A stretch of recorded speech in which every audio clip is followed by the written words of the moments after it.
Gather round, kids. Here's a story time about a 19-year-old lost in Nha Trang, Vietnam. My name is JoJo. I stay on the go. At 19 years old, I had my first study abroad trip to Nha Trang, Vietnam. It was an amazing experience. It started my love for solo traveling, and it convinced me that I didn't need to know the language in order to survive and have an amazing time. So, if you are afraid of traveling on your own solo, and if not knowing the language is one of your biggest barriers, I hope that this story time gives you a little bit of hope and inspiration. So, a few quick facts. The Socialist Republic of Vietnam is located in Southeast Asia, and it's one of the most populous countries in the world. The capital of Vietnam, Hanoi, is located in the northern part of the country, but the largest city in Vietnam is Ho Chi Minh City, also known as Saigon, and that is located in the southern part of the country. Ho Chi Minh City is a more political name, whereas Saigon is the historical name of the city. It's a sensitive topic, but I wanted to bring this up because while I was in Vietnam, I did a tour about the American Vietnam War and its effects on Vietnamese people today. The tour guide took offense to some people, especially Americans, using Saigon as the name of the city, and he explained to us how Ho Chi Minh is considered a hero of Vietnam.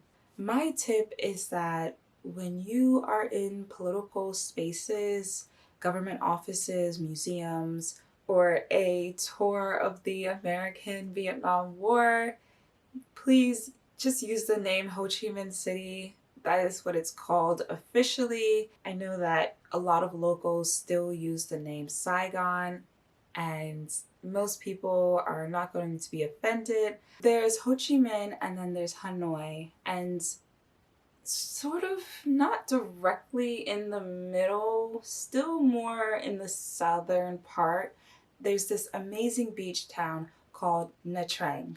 Vietnam has a medium economy, and especially while I was in Vietnam, which was almost 10 years ago, Vietnam was considered a blossoming, booming economy. Its GDP had grown exponentially, and there was a lot of hope for the capitalist side of the economy in this socialist country. Historically, Vietnam had to fight. like, they fought off imperialism and colonization from China, France, and most notably, the US. Vietnamese is a tonal language, similar to how Mandarin has the four tones ma, ma, ma, ma, but Vietnamese has six tones. And I'm not even going to attempt to demonstrate those tones. In college, I was a part of a global consulting program, and each semester we had a different project in a different country. In our second semester, we worked with a group of Vietnamese students, and at the end of the year, we traveled to Vietnam. My team was amazing. We joked about how we were each other's like American counterparts. It was honestly one of the best experiences of my life. My team worked on a project for an engineering company. We looked into how the company could retain its young professionals. It was an exciting time, and it was my first trip alone without my family. In preparation for the trip, the director essentially was like, book your tickets, see you at this hotel at this time, and we just had to show up. It was during this trip that I really discovered who I was. I mean, I was the only Black girl. The rest of my classmates were almost entirely white. The only other people of color were two students who, one was Vietnamese American, and the other one was a Chinese exchange student. Really great people. I love them, but obviously their experience is a lot different from mine. So here I am, I'm this Black girl in an almost entirely white study abroad group in an Asian country where I don't know the language. But this is where I really grew a love of travel and learning about different backgrounds and cultures and talking to people from all over the world. I had so much fun on this trip, but there were some low points as well. There was one incident of just racism, and I don't know, no, there was two solid incidents of racism. And there was this one night when I just felt so lonely. But it is in those moments when you are all that you got that you really learn how to love yourself. So let's get down to the story. I was in Nha Trang. It was our first day meeting with our Vietnamese counterparts. We went to Nha Trang University and began our project. I pulled out my laptop, we were doing some research, we were looking things up, writing things down, creating a plan for how we were going to get this done. At some point, we had to put our laptops away because we were having this like presentation with the entire group. And so I put my laptop in a cubby underneath the desk. It's just like one of those little, what you have in like grade school, like just a little cubby. So we had this presentation with the entire group. And actually, if I'm remembering correctly, I think what really messed me up is I went to the bathroom. And by the time I got back, it was time for us to go. And so I just grabbed my bag and I left with everyone else. And my bag was pretty heavy. I had a few notebooks, I had electronics like my camera, and I had other supplies, just, travel supplies like bug spray, lotion, a lot of people always gotta have a little lotion in the bag. You can't be out here looking ashy.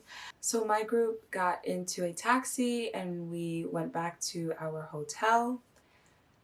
And it wasn't until we pulled up in front of the hotel, literally when we pulled up in front of the hotel, I felt my bag and I was like, oh shit. I forgot my laptop. I started to panic. I couldn't believe that on the first day of the entire trip, I lost my laptop. Immediately, I just asked a taxi driver we had to go right back to Nha Trang University. It wasn't a long trip, but it certainly wasn't walking distance. When I made it to the university, my heart was pounding. This was towards the end of the day. Everyone was leaving. I had just a few minutes before the university would shut down for the day. As I was walking in, dozens of students and professors were walking the opposite direction. When I arrived to the classroom where we had been working, the door was locked. So I ran from that classroom all the way across campus to the main office. There was one woman there and she was quite literally packing her bag, ready to go. And I was like, I really need to get into this classroom. I'm with such and such program. Can you help me get in?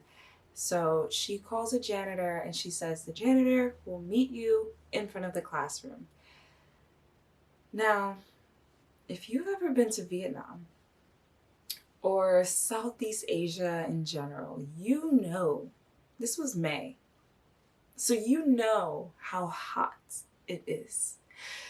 You can imagine the sweat, the funk, the stickiness. I was not just running across campus, but I was in a panic. And so I was just drenched in sweat. After about 20 minutes, the janitor finally showed up with the keys. He opens the door to the classroom. I just raced over to the desk where I had been sitting.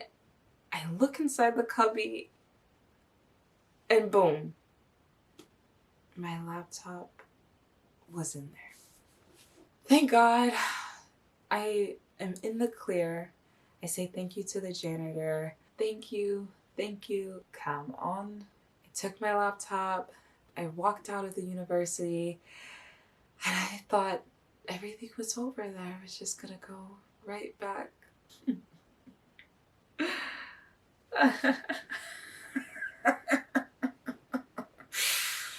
That's when the real drama began. You see, the university was pretty much closed. And at this point, all of the best English speakers in the area, the students, the professors, the university administrators, they're gone. Somehow I managed to hail myself a taxi. He was literally the only one in the area, and he did not speak English. So I told him the name of my hotel. Say it was like Sunshine Hotel. This man looked at me like he didn't know what I was talking about. And I didn't have the exact address of the hotel. It was in my email, and I didn't have access to the internet.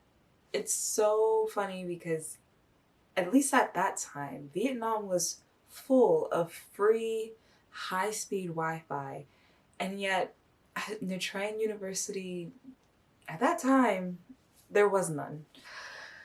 I just thought for sure, like, oh, like, of course, if I just say the name of the hotel, this random taxi driver is gonna know the exact hotel that I'm talking about in this entire tourist city of Nha Trang. So with the little bit of Vietnamese that I knew and the little bit of English that he knew, we're going back and forth for a good solid 10 minutes trying to figure out how to get me home, and we're struggling. But this man was really, really nice, and he genuinely cared. Obviously, I'm a foreigner, a young black girl who doesn't know where she is.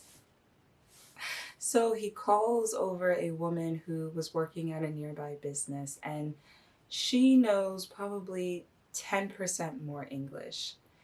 The three of us are going back and forth for another 10 minutes, and there's even like a crowd of people at this point trying to get me home. In this moment, I just really lost all hope. I was like, I think I just need to start finding a job and a place to live, because I am never gonna get back to where I need to be.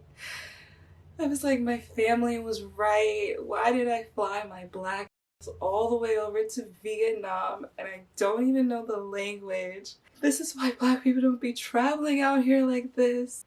My instincts kicked in. Suddenly I realized my mama ain't raised no loop. Then it hit me. On the way to the university the first time, I was so excited about this new experience, this new program. I took pictures literally from the time we left the hotel all the way leading up into the university. I pulled out my camera, I clicked through. I had pictures of the university, I had pictures of the mountains, I had pictures of the cross street of the restaurant across the street from my hotel, and I had pictures of the front of the hotel, and bam, the woman who was there helping us out recognized the hotel, and she gave directions to the taxi driver. So I got in the taxi, I sat back and enjoyed the ride. Actually, I was still very, very nervous, because even if she managed to identify the hotel based off of these pictures that I had taken, and she had managed to give the taxi driver the correct directions, and the taxi driver was able to follow those directions correctly, there was a solid 5% of me that still felt like this man might kidnap me. I don't know. Just, he might. Who knows? Maybe this was all just a show, just for him to just sell my organs. But we drove down the street. Things started to look familiar. I recognized the restaurant, and lo and behold, right across the street was my hotel. I paid the man, and literally all I could say was thank you, thank you, thank you. Out of the 5 phrases that I knew in Vietnamese, "come on" is one that I will never forget. Even when I go to get my nails done, I'm like, come on, because In this moment, the only thing I could truly say to this man was, come on, thank you so much, because I literally would be lost without you. As I walked into the hotel, I had just 15 minutes before we had to leave for our first study abroad dinner in Vietnam. In the lobby, there were a few of my classmates who were already ready for dinner, ready to go, and they were like, oh my gosh, where did you go? By yourself? Why didn't you ask someone to go with you? Yeah, JoJo. Why didn't you ask someone to go with you? Why didn't you ask for help? Why do you never ask for help? Why do you feel like you always have to do things all on your own? So anyways, this experience helped me to become hyper independent and very resourceful. This is a story that I carry with me no matter where I go. Like, I managed to find my way back talking to two people, truly not understanding anything that they said. The only thing that I could truly say to them was, come on. That's why I love traveling. For me, that is the thrill of solo traveling. The feeling that even when you don't know the language, even when you cannot understand what each other is saying, you can make connections with people. You can still care about someone. The way these two people were patient with me and willing to do anything just to get me to where I needed to go, it gives me so much hope for this world. I hope this video was entertaining and that it has inspired you to take up solo traveling. Honestly, I know that for a few of you, this probably makes you even more nervous to travel on your own. But if you enjoyed this story time, please share this video with a friend, click the like button, and subscribe to my channel because I have many more travel stories to tell. If all of those things are just like too much work for you, nobody wants to work these days, then at least whenever you travel, wherever you travel, learn how to say thank you. You never know when you're gonna need it. One day I'll touch your soul. One day I'll finally know my heart. One day I'll look to you to say hello, Vietnam, to say xin chào, Vietnam. I love that song. Every now and then I'll just play it just to, you could just feel the, it's like a Vietnamese Negro spiritual.